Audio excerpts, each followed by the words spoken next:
ఏంట్రా బాబు ఈ చలి మంచును రాత్రిలేమో చలి పగలేమో సుత్తి తిని మేమేమో ఉదయాన్నే పనికి వెళ్ళాలి. టైం ఏమో 8:30 అయింది. తోటలోకి వెళ్ళబోతాడు ఏ టైం అవుతుందో తెలీదు. ఇంక సర్లే కదా అలాగని తోటలోకి వెళ్ళాం. 9 అయింది. అక్కడికి వెళ్ళి చూస్తేనేమో చెట్లేమో పెద్దవి ఉన్నాయి. నాగపాములాగా ఎంత పొడవున్నాయో చూడండి. పాము మెలుపులు తిరిగినట్టు ఎలా మెలుపులు తిరిగిందో. సర్లే కదా అలాగని తిరిగేసింది కదా, ఏదోలా జాగి ఎక్కుదాంలే అనుకున్నాం. దాంతలోనే కిందను చూస్తేనేమో పాము. సేమ్ ఆ చెట్టు ఎలా వంపులు తిరిగిందో పాము కూడా అన్ని వంపులు తిరిగి ఉంది. చెట్టు చుట్టూ చుట్టేసి నేనేమో చెట్టు ఎక్కేసాను. చెట్టు మధ్యలో ఉండిపోయాను. అదేమో పోదు. ఏం చేయాలో తెలియలేదు.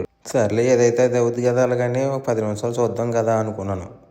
10 నిమిషాలు కాస్త అరగంట అయింది. అయినా సరే పోలేదు అది. సర్లే అరగంట కదా అయ్యింది, ఇంకో 10 నిమిషాలు చూద్దాంలే అనుకున్నాను. 10 నిమిషాలు కాస్త ఇంకా 10 నిమిషాలు, మొత్తం 50 నిమిషాలు. 50 నిమిషాలు ఒకే చెట్టు మీద ఉండిపోయాను. ఆ చెట్టు మీద ఉంటే కాళ్ళు తెగ మండిపోతున్నాయి నాకు. అదేమో పోదో నన్ను దిగనివ్వదు. లాస్ట్కి ఏం చేయాలో తెలియలేదు. అప్పటికి కింద మా ఓడుంటే ఆయన రమ్మని కొంచెంసేపు సప్పుడు చేయమంటే అప్పుడు జాయిగా అటు ఇటు చూసి కొంచెంసేపు చూసి అప్పుడు అలా లోపల పోయింది.